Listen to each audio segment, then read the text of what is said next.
오늘은 기복신앙이라는 제목으로 함께 말씀을 생각해 보겠습니다. 오늘 본문 말씀은 누구나 좋아할 만한 그런 말씀입니다.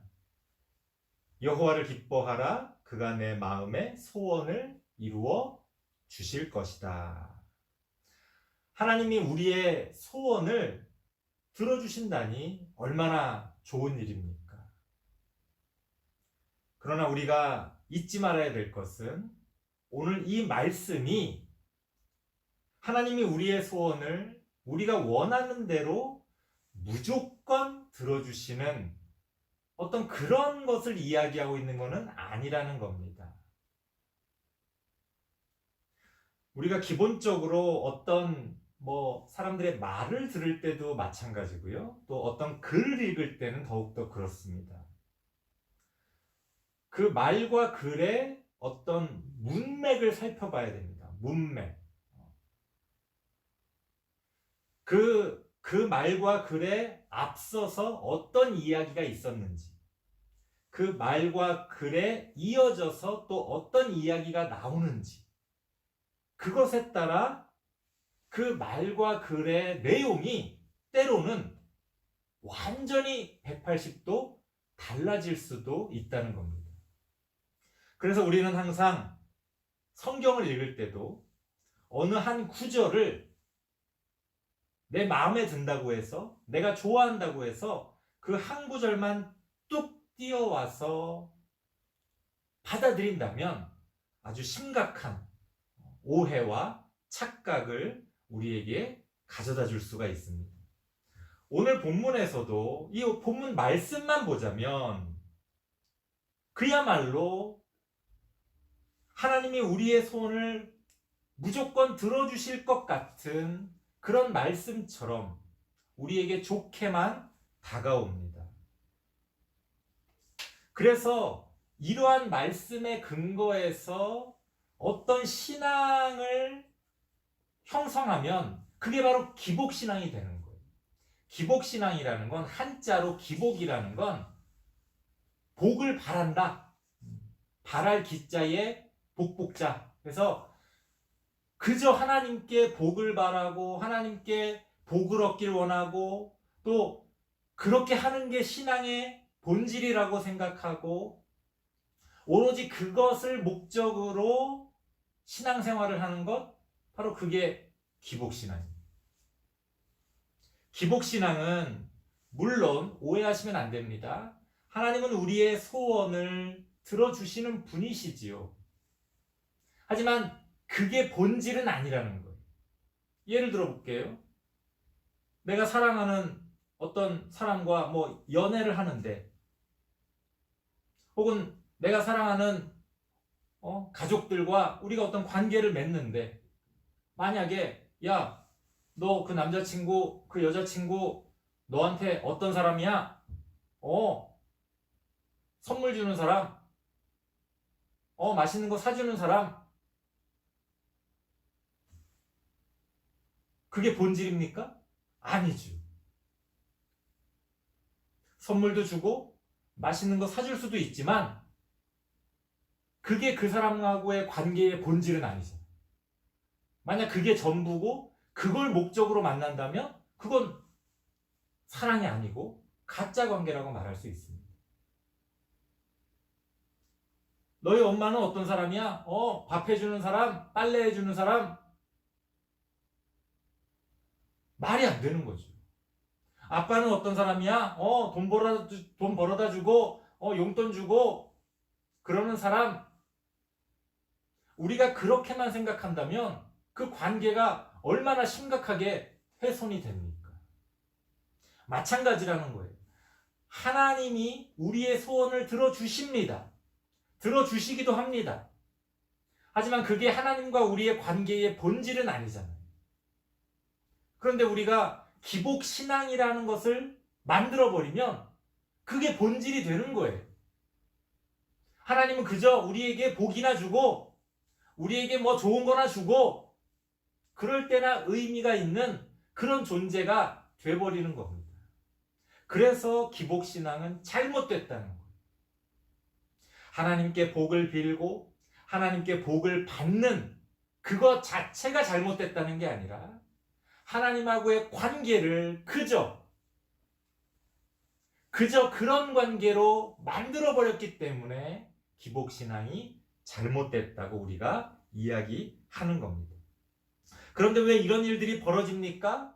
성경에 나와 있는 오늘의 말씀처럼 어느 한 구절을 뚝 띄어다가 그것만 가지고 우리가 하나님의 뜻을 생각하고 우리의 신앙을 형성하기 때문에 이런 일들이 벌어지는 겁니다. 자, 그렇다면 문맥을 봐야 되는 거죠. 문맥이라는 건 때로는 그 앞에, 때로는 그 뒤에, 때로는 그 두 개가 같이 본래 우리가 보고자 하는 그 성경 말씀의 의미를 우리에게 온전하게 알려주는 겁니다. 오늘은 그 앞에 한번 봅시다. 그러니까 시편 37편 우리가 아까 4절 말씀을 같이 읽었는데 3절 말씀을 한번 보자는 거죠. 제가 읽어드리겠습니다. 시편 37편 3절 말씀에 보면 어떤 말씀이 나오느냐. 그러니까 오늘의 말씀의 앞에 있는 내용이죠. 여호와를 의뢰하고 선을 행하라. 땅에 머무는 동안 그의 성실을 먹을거리로 삼을지어다. 아멘. 무슨 얘기예요? 우리가 오늘 읽은 성경 말씀, 여호와를 기뻐하라. 그가 네 마음의 소원을 들어 주실 것이다. 너의 소원을 이루어 주실 것이다. 무조건 너가 원하는 대로 어떤 것이라도 아니라는 거예요. 조건이 있다는 거예요. 조건. 그 조건이 뭡니까? 3절 말씀에 보니까 여호와를 의뢰하고 선을 행하라. 여호와를 의뢰한다는 건 하나님의 뜻을 따른다는 거예요. 하나님을 믿고 의지하고 하나님의 뜻을 따라 살아간다는 겁니다. 우리가 하나님의 뜻을 따라 바르게 살고 우리의 삶 가운데서 선을 행해야, 그러한 삶이 전제가 되어야 하나님이 우리의 소원을 이루어 주신다는 겁니다. 우리의 삶은 쉽게 말해서 개판인데 무조건 하나님께 기도만 하고 하나님께 뭐 갖다 바치기만 하고 그러면 하나님이 무조건 우리에게 복 주시고 우리를 부자 만들어 주시고 우리의 소원을 들어주신다는 겁니까? 아니라는 거예요. 하나님은 우리의 삶을, 우리의 삶의 모습을 더 중요하게 생각하신다는 겁니다. 또 다른 문맥을 보면 오늘 본문 안에서도 우리가 한 번 더 주목해서 살펴봐야 될 내용이 있습니다. 하나님이 우리의 소원을 들어주시는데 아무거나 우리가 말만 하면 들어주시는 게 아니라 너의 마음의 소원을 들어주신다, 이렇게 이야기하고 있잖아요. 여기에서도 우리가 한번 생각해 볼 여지가 있어요.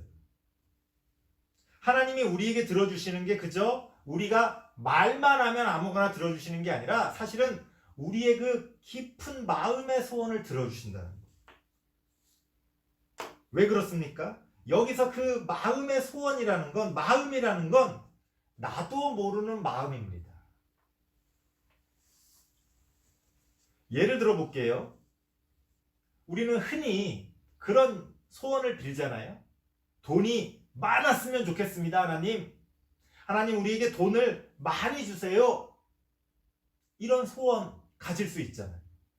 자, 그렇게 하나님, 돈이 많았으면 좋겠어요 라고 하나님께 소원을 빌었어요. 근데 이게 웬일입니까? 하나님이 그 소원을 들어주신 거예요. 어느 날 복권에 당첨이 돼서, 로또에 당첨이 돼서 엄청난 돈을 받게 된 거예요. 받게 됐다고 한번 상상해 봅시다. 그런데 여타 다른 사람들과 비슷하게 실제로 그런 복권에, 그런 로또에 당첨된 사람들이 오히려 그 돈 때문에 불행해졌다는 이야기 우리 기사를 통해 많이 보잖아요. 가족끼리 싸우고 돈 때문에 헤어지고 서로 원수가 되고 그 본인조차도 결국 그 돈을 다 날리고 폐인처럼 산다. 뭐 이런 이야기들 우리가 종종 듣게 됩니다. 자, 돈이 많았으면 좋겠어요, 하나님. 이렇게 소원을 빌었는데 막상 돈이 많아졌는데 그 돈 때문에 내가 불행해졌다면 진짜 내 소원이 이루어진 겁니까? 아니죠. 무슨 얘기예요? 하나님 돈이 많았으면 좋겠어요 라고 우리가 생각하고 말하지만 실제 내 마음 깊숙한 곳에서 원하는 거는 뭐예요? 단순히 돈만 많은 건 아니라는 거죠. 그렇죠? 내 마음 깊숙한 곳에서는 때로는 나도 모르게 진짜로 원하는 게 있다는 겁니다. 하나님은 그런 우리의 소원을 들어주신다는 거예요. 그래서 우리 생각에는 아니 나는 좀 편하게 살고 싶은데 하나님이 왜 날 이렇게 힘들게 할까? 그런데 내가 편하게 살고 싶다는 말이 아무 의미도 목적도 없이 살고 싶다는 말은 아닐 거 아니에요. 편하게 사는데 편하게 노숙자처럼 살아. 그걸 원하는 거예요? 그건 아니잖아요. 열심히 공부하고 열심히 내 인생에서 내가 하고 싶은 일들을 준비해서 내가 정말로 원하는 어떠한 일들을 하게 됐을 때 오히려 거기서 우리는 평안함을 느끼지 않겠습니까? 우리가 그저 감각적으로 나 이런 거 원해. 나 이런 게 이루어졌으면 좋겠어. 나 이게 소원이야. 라고 말하지만 실제로는 우리는 내 마음의 깊숙한 곳에서 내가 진짜로 원하는 게 무엇인지 알지 못할 때가 많이 있다는 겁니다. 하지만 하나님은 그런 우리의 마음의 소원을 들어주신다는 거예요. 하나님은 우리의 마음 깊은 곳을 알고 계시잖아요. 때로는 나도 이해하지 못하고 나도 깨닫지 못하는 그러한 것들까지도 하나님은 알고 계신다는 겁니다. 하나님은 그렇게 우리의 마음의 소원을 들어주신다. 자, 이렇게 한번 성경의 앞과 또 그 속을 살펴보고 나니 기복신앙일 수는 없는 거죠. 하나님이 우리에게 복을 주시고 하나님이 우리의 소원을 들어주시는 그런 분이지만 단지 아무런 어떠한 인격적인 관계 없이 기브 앤 테이크처럼 뭔가를 주고받는 그저 그런 거래 관계는 우리의 신앙일 수 없다는 겁니다. 아무리 포장해도 그저 주고받는 관계라면 그건 거래일 뿐이죠. 그 거래를 아무리 아름답게 포장한들 그게 인격적인 관계가 될 수 있습니까? 아니라는 거예요. 그래서 우리의 신앙은 결코 기복신앙일 수 없다. 하나님하고의 관계 가운데서 우리가 진정으로 무엇을 원하는지를 고민하며 하나님이 도와주시고 이끌어주시는 그 길을 따라 우리가 바르게 살아갈 때 살아가면 살아갈수록 아하, 하나님이 그래서 나를 이렇게 만드셨구나. 하나님이 그래서 나에게 이런 힘든 일들을 겪게 하셨구나. 아, 그래서 하나님이 이러저러한 일들을 우리에게 허락하시고 또 예비해 놓으셨구나 라는 것들을 깨닫게 되는 겁니다. 앞으로 살아갈 길이 정말 많이 남아있는 우리 다음 세대 친구들, 어떻게 누구와 함께 여러분의 그 인생의 길을 걸어 가시겠습니까? 하나님의 손을 붙들고 하나님을 믿고 하나님을 의지하면서 하나님과 함께 그 길을 걸어가시는 우리 모든 다음 세대의 친구들 되시길 바랍니다. 기도하겠습니다. 하나님 감사합니다. 하나님을 그저 우리에게 복이나 주고 우리의 소원을 들어주는 그런 존재인 양 우리가 생각하지 말게 하시고 하나님의 뜻을 고민하며 하나님과의 관계를 통해서 우리의 삶의 의미와 목적을 생각하고 우리의 인생을 의미 있게 또한 바르게 살아갈 수 있는 우리 모두가 되어질 수 있도록 하나님 함께하여 주시옵소서. 예수님의 이름으로 기도드리옵나이다. 아멘.